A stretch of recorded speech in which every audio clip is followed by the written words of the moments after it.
Folks, you know how we do. We always have amazing shows with amazing people from Maryland all over. In this episode, we're going to talk about something that's very popular in Baltimore and in the state of Maryland. Because guess what? Marijuana is legalized July 1st, 2023. And we're going to talk to one of the experts, I would say, who really showed me the light, showed me behind the scenes of what's going on. And she hopefully can explain a little bit more for people out there who might want to practice recreational. Get a little bit more information out there. Folks, we'll be right back after these messages. When you give to United Way, your gift could be the first spark of something bigger. It can help someone find, interview for, and get hired for a job, and provide follow-up services for success. It can break down educational barriers and give that extra help to a struggling student with in-school support programs. Give today. Spark something bigger. The NoPixAfterDark podcast is fueled by Zeke's Coffee. Have you tried their coffee yet? I'm telling you, there's something different about it. Maybe it's because they roast their beans in a fluid coffee roaster, which provides the most accurate roasting temperatures and made with love. You will just have to check it out for yourself and try their delicious food while you're at it. Open now for curbside service, online ordering, carry out, and they also do wholesale. Visit Zeke's Coffee at 4719 Hartford Road. Open Monday through Friday, 7 a.m. to 6 p.m. and Sunday, 8 to 5 p.m. Kitchen closes at 3 p.m. or visit Zeke'sCoffee.com and you too can be fueled by Zeke's.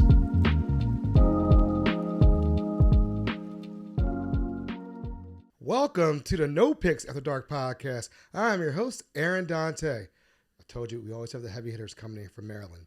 I'm so excited for this episode.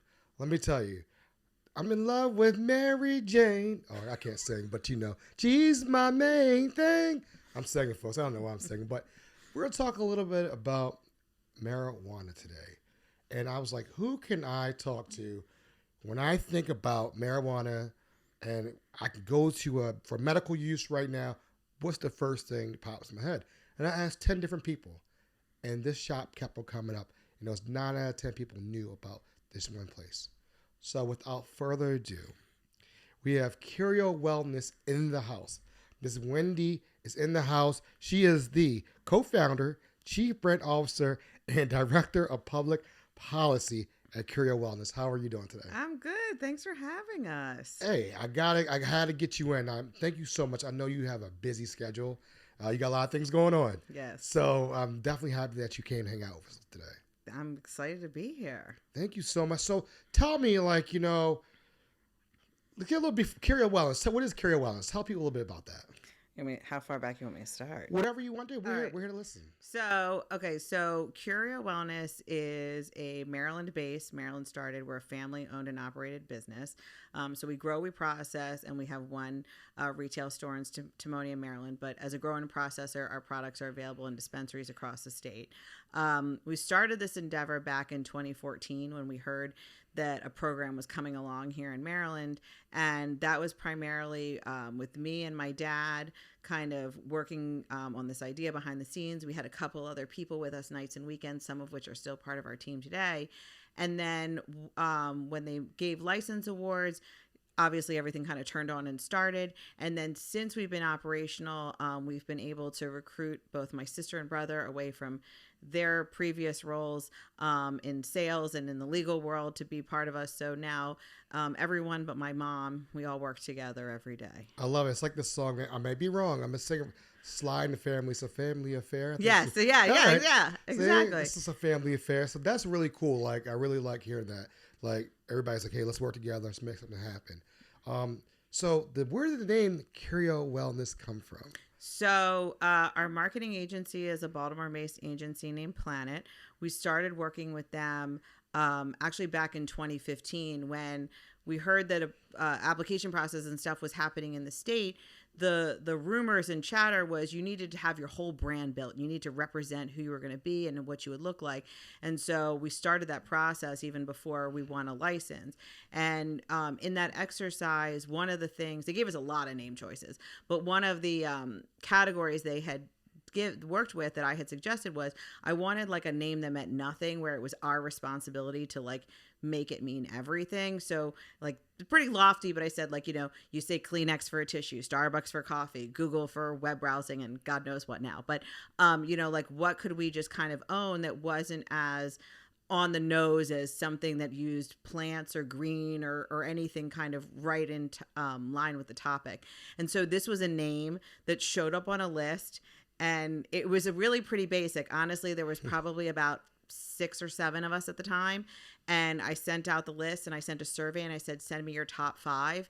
And Curio showed up in everyone's list, regardless of where it was. It showed up in everyone's list. And I said, well, we all put this one in. Are you cool with it? And they were like, yes. And we're like, done. I love that. I love that. That's so cool. So I did a little background research on you. You were like into TV back in the day and marketing and whatnot.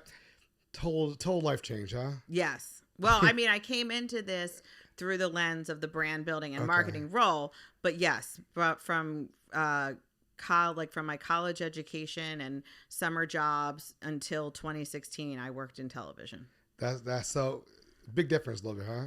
Very different. Although I often refer to dispensary staff as kind of like our talent, like a la like the, being on a show and having actors, because they are the customer facing. They need to be on, they need to be personable. Like, so they remind me a lot of like working with talent on the TV side, I guess. Nice. And how many shops do you have in Maryland right now? We have one store in Timonium. All right. Yes. And then, but our products are available at 92 other stores. Okay. So when you guys, I mean, you told me a really cool story. I know we don't have time to tell a story, but you got the license for medical, you're ready to go. You're like, let's do this. Were you a little nervous? Was the team nervous? Was like, we're going to uncharted waters, or because California and other states had already been going through it already, you kind of felt a little bit good about what you guys are going through? So in the time from when we started to look at this idea in 2014 to when pre-approvals came in 2016, it was like a nights and weekends project. Okay. So there had been a lot of due diligence done. We had taken trips to places in other states where there were legal markets, and we had seen facilities, and we had recruited people to be part of the team. We always look for people who are like masters of their domain, and then they're bringing it to our space. And not most people have not come with cannabis experience. They just come with that departmental expertise. And so we had, I think we had confidence in the players we had to start it, and in the concept of the plan that we had, and our acumen to operationally build and run something and create scale. But there are a million unknowns in this industry that come into play. And because you've got this federal state conflict and you've got a topic that can be stigmatized, it is a hard road to hoe for sure. Like there's a lot of uphill battles and some things where you're like, why is this a thing? But it is.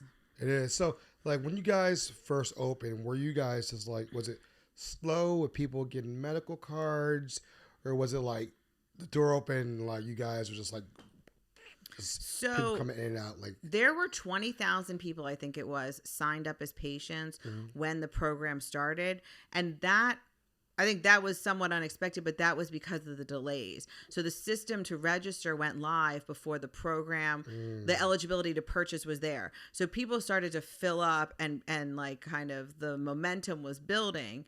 And then I think we saw steady increases for a number of years, probably up to like the pandemic, of month over month meaningful increases in patients occurring in the last. And this program is like will be 6 years old in August. Wow. That's been that long. Mm-hmm. Wow. So I will give you a shout out because I did a tour with you. Yes. And I felt like I was in the movie. I have it on the tip of my tongue. Pineapple Express. Oh. And I don't know if you've seen the movie Pineapple Express. I have. And remember, there's a section they went and they found the dispensary, and the guys were growing underground. and it was like him and Seth Rogen was walking around, and I was like, wow. Like, I couldn't believe, I guess in my mind, I could not believe what I was seeing. Yeah. Because you in your mind, you have a thought of it, and you see it on the other the alphabet channels, the little quick view of it. Mm-hmm. But then when you go and see it, you're like, wow. Like, like I really, for a whole day, was just kind of like, I can swear it was a mind fuck. Yeah. Because I wasn't ready. I wasn't ready for it. Like, I wasn't ready to see how many, and like, you are so knowledgeable of all the different strains, all the different things. Like, take them through a little bit. It was just like mind-boggling. You're like, the light has to be certain this time. The water, the seeds. Old school way, quote unquote, you got to get male and female seeds and get the seeds. You don't have to. You skip past that part. You guys clip it off. But it was really cool to learn that thing. And I say thank you for taking a tour, because I had a better appreciation of what you guys do. Yeah. And understanding, like, wow, it takes a lot of work for it to get to where you guys get. I thought the movie you were going to reference was Willy Wonka, because there's like that Mike TV part where they're like in the white environment and the white stuff. And so, like, for obviously, if you haven't kind of seen things on our social or on our website and stuff, very hygienic, clean facility, very like pure environment. But yeah, I mean, the cultivation side of it is we're growing plants that either the final product, that harvest, that bud, is going to be purchased and smoked and used as, now medicine, potentially in the future as like a recreational form. But then it's also the raw material for any other products you make that come in some varied dosage form. So if people are ingesting it, it's all about the purity of what we grow. So, we don't use any pesticides. We have this very controlled, hygienic environment that we do it in, and to ensure that safety and quality of the product. But yeah, we went through kind of the baby, like, I kind of could think of it as like the baby to the toddler to the teenager, so to speak, and its growth. And there's a lot of variables that shift as the plant matures in terms of how you feed it and light it. And of course, I think the thing that's always really surprising for people, and I usually say this on the tour, is, it's kind of like a lawn and garden center. It just smells like plants until you get to the mature state of the plant where the terpenes have evolved, and then you start to smell cannabis. Right. That doesn't mean you don't smell when you leave, though. And that's what I thought. I was like, I literally was like, well, I'm not smelling it right. And you, like, just like you're saying, you're like, wow. And then, like, it's like they'll feel like they're like your children. Yeah. The way you were describing them, because you knew everything about each one, which was amazing. I'm like, but I guess that's your job. You gotta know, because you're the brand, and Well, there's a lot to know about it, but also like the nature of like how the last 5 years have gone and what we do.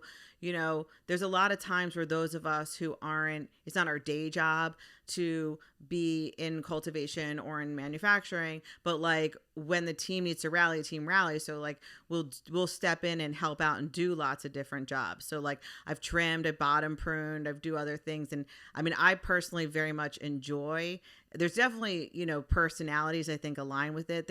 There's Zen, detail oriented, repetitive tasks that I find very relaxing. So I'm always like happy to step in.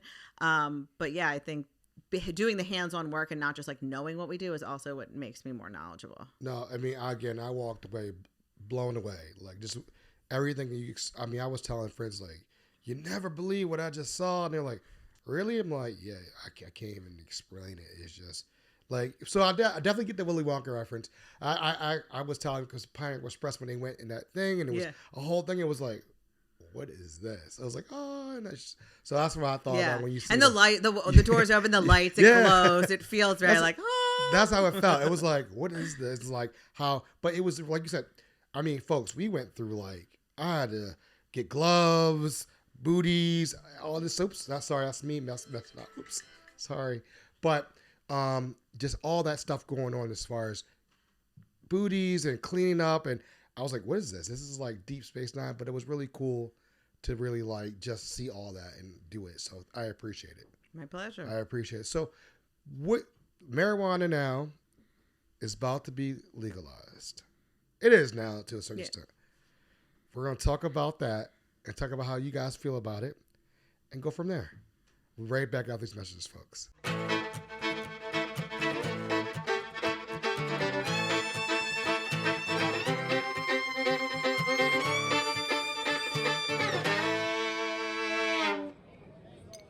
get a sip of the rye. No Picks After Dark is sponsored by Snug Books, an independent bookstore serving Northeast Baltimore and beyond.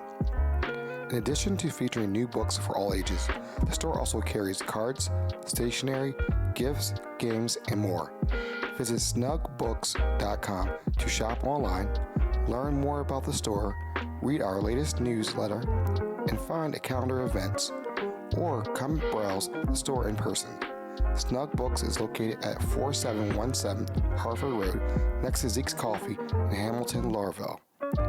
There is free parking behind the store, and open hours are Tuesday through Sunday, 10 a.m. to 6 p.m. And folks, we are back with a spirited conversation about medical marijuana and how it's about to be legalized. I'm with Miss Wendy. How are you, Miss Wendy? I'm good. This is a great conversation. I'm learning a lot. I hope the audience learn a lot. So let's get right into it. Let's find marijuana is legalized. Yes. All right. What does that mean for you and your company going forward? So for the last, it'll be 6 years in August. So for nearly 6 years, we've sold in a medical environment. There's about 160,000 plus patients in the state. So as of July 1st, anyone over 21 would be eligible to buy cannabis in a licensed dispensary. So the population of people that we can serve has grown exponentially.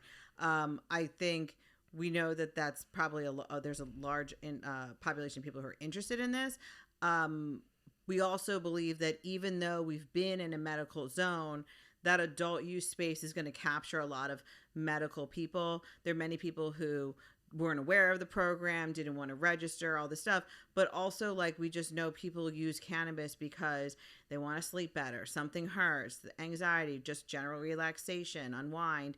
And so I think they'll find that when they go there, what may even start as just a recreational use could very quickly migrate into like, wow, I've got these quality of life improvements when I use this dosage form or this type of product or this potency. So I think, hopefully there's going to be a lot of interest in what we offer. Yeah, I mean, I know a lot of people are very excited. It got voted overwhelmingly in the state of Maryland. People want it. They want to make sure. How does it feel like to know, like, now it's legalized from a business standpoint, and like you're like, people say, what do you do for a living? Like, what do you say? Like when you're like, what do you do for a living? They're like, are you like I think of the movie Weeds, not the show Weeds. Yeah. And you're like the house mom Right. who's selling weed, but you're a legal drug dealer. Yeah. Is that It is definitely, look, as a child of the DARE era, it is Nancy definitely Reagan, shout out. it's definitely like an interesting place to have landed. But I think because, I mean, in full disclosure, like, I smoked pot for the first time when I was 16, and I have used it probably since then consistently in some fashion. But I think because our bent has always been through this like quality of life and therapeutics, it's very rewarding when you see how like instrumental it can be in changing someone's life and helping their condition. I mean, you just, in those early days when we would gather in like town halls with the company, and we would get, because we were getting such immediate feedback from dispensaries as people were buying, you would just hear these stories that were like remarkable about how somebody's life was just so dramatically impacted that there is a very rewarding aspect that I don't think is always thought of because people just think about getting high, but Right. There's definitely more there. And I think like it's exciting to be, from Maryland, from Baltimore, build something here. We've created like 250 jobs. We're really focused on like building career paths and like longevity for people. We're kind of like, sometimes I compare it to like the .com, in that we're an industry that didn't exist and then we existed. And so there's so much opportunity. If you're getting into the space, there's, I think, upward mobility, and companies can move faster than long established businesses. So there's just like a lot of exciting pieces to the puzzle. Nice. So we think about it's going to be legalized. People are going to be excited. Big thing is some things common things that they've wanted to go and shop in your establishment. You can't use a credit card. correct? Correct. Is that, or has that changed yet? Or you can't use credit cards in a dispensary. So there's obviously cash. Great, cash. But there are other options. There are cashless ATM systems where basically your debit card is being used. There are oftentimes ATMs in the dispensary just for the ease of having that access to cash. There are private systems that have been created. So, for example, a company called Dutchy, that is a software company for our industry, has something called Dutchy Pay, and we have that in our dispensary. And so that, again, is like a digital cashless way where you would sign up, you're connecting your financial resources to it, and then you don't have to come in and use cash to buy. So it is depending on the dispensary and the services they offer, you can buy in a cashless way. Okay. You just can't use a credit card. Okay. No Apple Pay, huh? No. I wish. Now in our wellness center in the front where we just have regular retail, you can use Apple Pay there. Okay. You can use Apple Pay. Okay. Just curious about that. And, I remember you were telling me about something really cool that you guys have going on right now with other people who want to do other dispensaries. You had another person. Franchise? Yes. Please talk a little bit about that. That was really cool about this. I like the idea of it. So as a dispensary operator and a wholesaler, years ago in this process, we sort of recognized this industry, there's a lot of moving parts. It's not an easy business to start or to participate in day over day. And so we kind of felt like in increasing independent ownership and ability to succeed, could we package and franchise what we've figured out in our dispensary, mostly because we had something that was working. We liked the model. We liked the way we were approaching the customer and their needs. But also servicing so many dispensaries, we could see kind of where it's easier, where it's harder, and how we could like bridge that gap. And so it started off as a way to increase independent ownership and diverse ownership would be to franchise the model. And as a brand, we felt like, well, it's not as important to own the asset as it is to proliferate an experience for customers that's high quality and dependable and feels like of their community and in their neighborhood. Then the other issue that has plagued the industry is access to capital. And so you can't go to a bank and get a loan like you can in a traditional business. So it either requires like kind of private investment, and which usually comes with some track record of business so that people are willing to invest in you, or your own private funds that you're going to put up for it. So in order to solve that, we created a multi-million-dollar fund that we could use to provide women, BIPOC, and disabled veteran candidates with the startup capital they need to open one of these dispensaries. And then as an owner-operator franchisee, you'd make a salary as a kind of lead employee of the store, and then the profits from your operations would pay down your loan, and you could exit that in as early as 3 years or as many as 7. So it's a Kickstarter, and now you're just a regular franchisee who pays, annual franchise and royalty fees and operate your business like you would a Subway, McDonald's, things like that. I love hearing that. That is great for all those people who are thinking about entrepreneurs and trying to get something like this. This is a great way. I love hearing that. So we actually have someone in Mississippi who is under construction. And then we have candidates in Massachusetts and New Jersey who are on deck. We've had over 1,000 applications since we launched it about a year or 2 years ago now. So yeah, it's been very exciting. And I think because a lot of people appreciate, well, one, the fund is a huge driver. There are franchisees who need the fund or don't need the fund in the mix, but the fund is a huge driver. But I think also people who have the desire to be in the space, but it's like, I don't have to figure out everything. I'm going to have a toolkit to use, kind of accelerates their activation of a license. I love hearing that. And again, that's really cool. It makes me want to think about doing something like that. If I was a little bit younger, I probably could do it, but I'm not right now. But I like that. Let's talk a little about, like, you guys, July 1st is coming around the corner. What are some things you worry about? What's some things you're thinking in the back of your head? Like, is this going to work out perfectly? The hiccups you're going to go through? Is there something that you're thinking about right now that's coming up? Like, it's coming around the corner. It is. It's going to be like, the 4th of July, literally. Yeah. For people in the state of Maryland. Yeah, and it is like the weekend leading into 4th of July. Right. So, and I can tell you in the past 5 years of the medical industry, we have noticed that whenever you have like a long weekend or a holiday really of any nature, that there's a day off of work, those are weekends that peak sales. So this being like the weekend leading into July 4th and the launch, yeah, it's probably going to be pretty crazy. I think the biggest concern is sort of we're in a little bit of a vacuum right now. So the law defined several pieces of this program, but then there are regulations that we need to understand the next steps. And one of the key pieces of that puzzle is product distinction between medical and adult use, specifically as it would relate to any distinctions in potency. And that's something that the operators don't yet know. We haven't been given that information. I think there is a large assumption that 10 milligrams might be that number, 10 milligrams being the max for an adult use consumer versus the higher potencies available for medical patients, but it's not yet determined. And that obviously impacts us as we're trying to prepare and build inventory.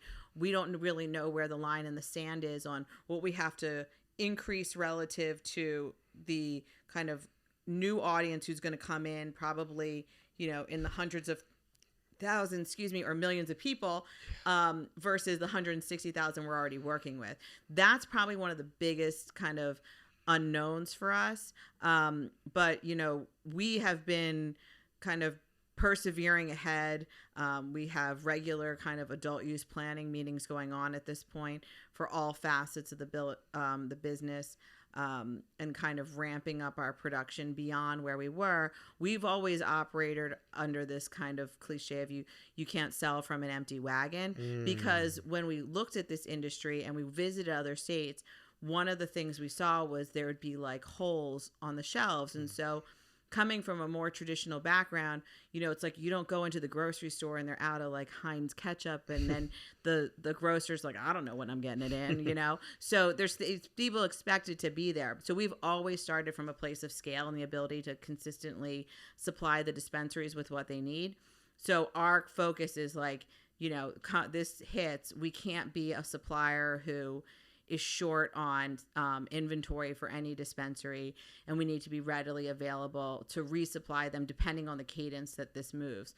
I was actually talking to the news yesterday because of the 420 holiday, and they asked a question about this, and I think the one counsel I gave was like, well, if you're a medical patient, I think you should probably buy by June 30th, because, why put yourself through the craziness of, it's like when the new iPhone comes out, right. If you already had it or could have it, why would you have waited in the line overnight with all the people? Right. So I think they may want to stay away from the madness those first 48 hours.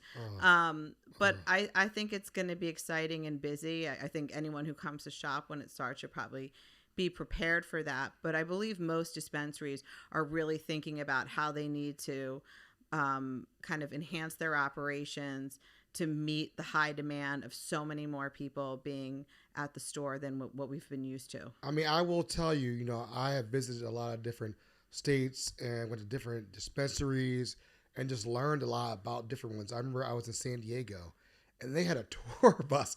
It blew my mind. A tour bus dropped them off at the dispensary. And I was like, like they're on a beer crawl or something. Yeah, like literally a beer crawl. And I'm sitting here like, wow. And it was like a regular day. It wasn't like, it was like that. And every dispensary I went to in California was busy. Yeah. All the time. Another thing in California that was different was people always complain in Maryland, I could smell it. Not really, because when I didn't really smell it around, like I didn't smell it in California. Like I was at places. It wasn't like people were outside. People walk around Baltimore City do it all the time. People walk in D.C. I mean, it's legal there, but I don't think the misconception, people are like, oh, people will be zombies walking around. No, people are not going to be zombies. And the law doesn't allow that. Right, right. You have personal possession limits. You're not supposed to be operating any type of motor vehicle or boat or aircraft or anything like that. You're not free to walk around the streets and do it. So it is a more the law is meant to keep things more controlled, but your access is unfettered. And ideally, the sort of bigger picture of that is that all of the stigmatization and kind of persecution of individuals relative to the possession of this plant is mitigated moving forward because it is legal. And that's one thing I really want is that I talked to Maryland State Attorney General Anthony Brown. I said, there are a lot of black and brown people that are in jail right now because of a gram or ounce of marijuana. Well, what are we going to do about that? It's ridiculous. We see people out here who own shops now who are doing really well for themselves. What are we doing? He's like, Aaron, I would love to do it right away, expunge right away. That's what I would like to do. Yeah. Unfortunately, I can't do that, but that's something that we're going to fix right away. Well, there's also the, we'll see what happens on the federal level. I don't give them too much hope. No. But, no pun intended, but the HOPE Act was just reintroduced this past week, which focuses on giving money to states to address expungement because, anyone who has been arrested and jailed for cannabis on a federal level is you're talking more like large cartel kind of stuff.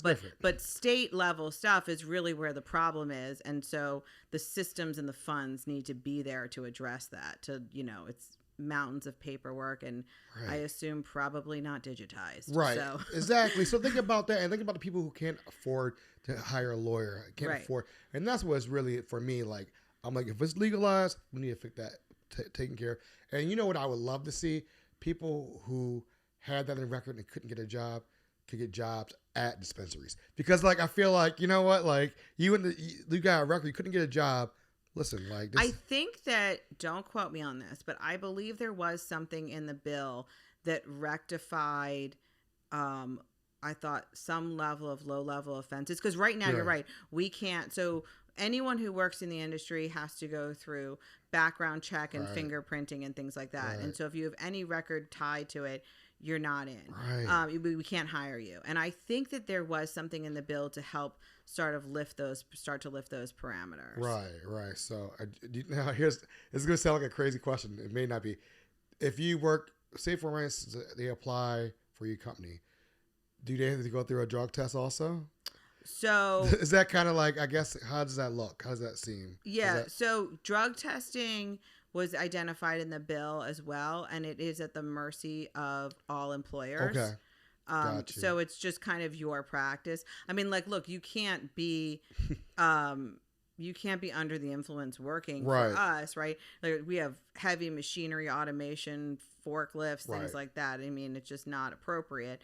But that would be the same as, like, drinking or prescription meds or anything like that. Right. No. It's just one of those things where it's like, because the MMCC did. Which, sorry for anyone who doesn't, that's our regulator. Okay. They did address that in the past year because prior to that, we were having this process of having to drug test employees as part of the parameters. And then there are many people who work in the industry who are patients, and they realize, to your point of kind of this like oxymoronic piece, they did alleviate that as a requirement. Good. So now it just falls under what is the law in this adult use bill, which is an employer has the right to do whatever they want. Right. And a lot of patients, a lot of people I know that take a medical because they need it. Right. And that's something it's for the employer.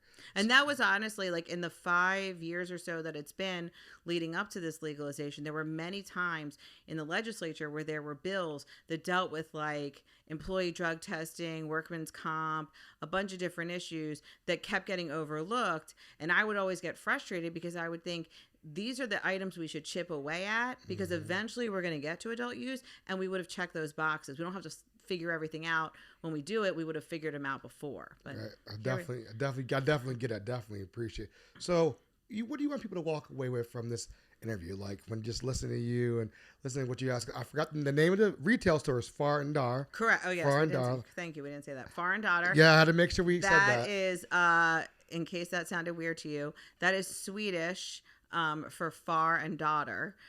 For far and daughter. That is sweet. Sorry. I am 37 weeks pregnant. My apologies. That is Swedish for father and daughter. So that's a nod to our family roots and to the kind of goals we have with the franchise of, like, different families creating their own businesses and their own generational wealth through that program. The brand that you would look for in a dispensary is called Curio Wellness. You probably should also know that in the cannabis industry, it's very common to license brands that you might know from out of state. So if you see products like Mary's, Dixie, Caviar, Smokies, Edie Parker, those are all going to be coming from us, produced in our facilities. We operate under CGMP, which is aligned with FDA standards for our production. So we really take the process and the quality very seriously in terms of delivering that product to patients and ensuring that safety. But it's been we have a great team. We're going to be hiring more people as this grows. So if people are interested in this industry, we welcome all the applications that can come our way.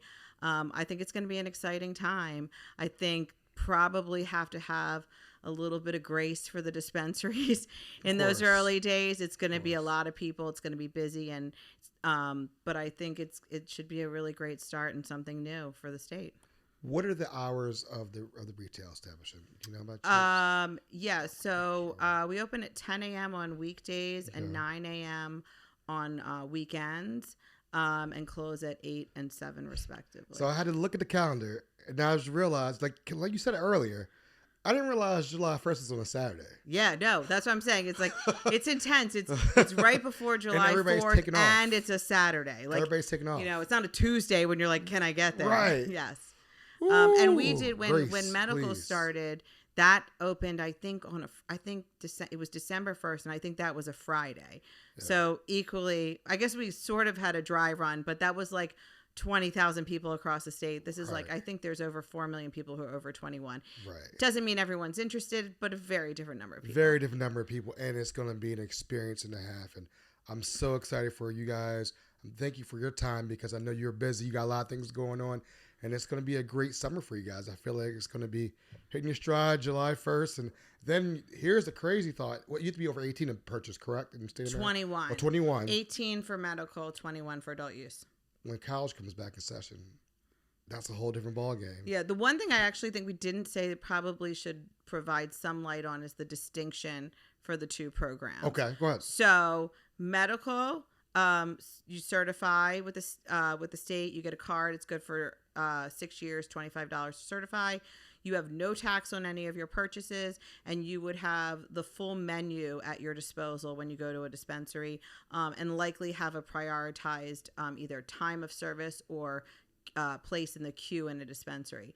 Adult use, you're going to have a 9% tax on all purchases, and then you likely will have some cap on that potency that medical doesn't experience. So that's really where the line in the sand is. That all is experienced at the dispensary level. So you would you'd show your ID and identify yourself as medical or adult use at the time of purchase. I don't need to say anything else. You dropped the jewels and gems right there.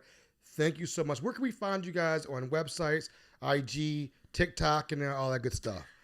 All right. CurioWellness.com, FARDotter, that's FARDOTTER.com for the Wellness Center dispensary. Both are on Instagram, Facebook, Twitter, LinkedIn. For the job side, we have a careers page on our website. If you go to CurioWellness.com, you go to careers under the About tab, and you can see all open positions. All right. You heard it here first. And I might be making a surprise visit on January 1st. July 1st. July 1st. Maybe a surprise visit there. We'll see. Thank you so much, Ms. Wendy, for taking time out of your day. Folks, you heard it here first. Love, peace. We're out. Never seen so many.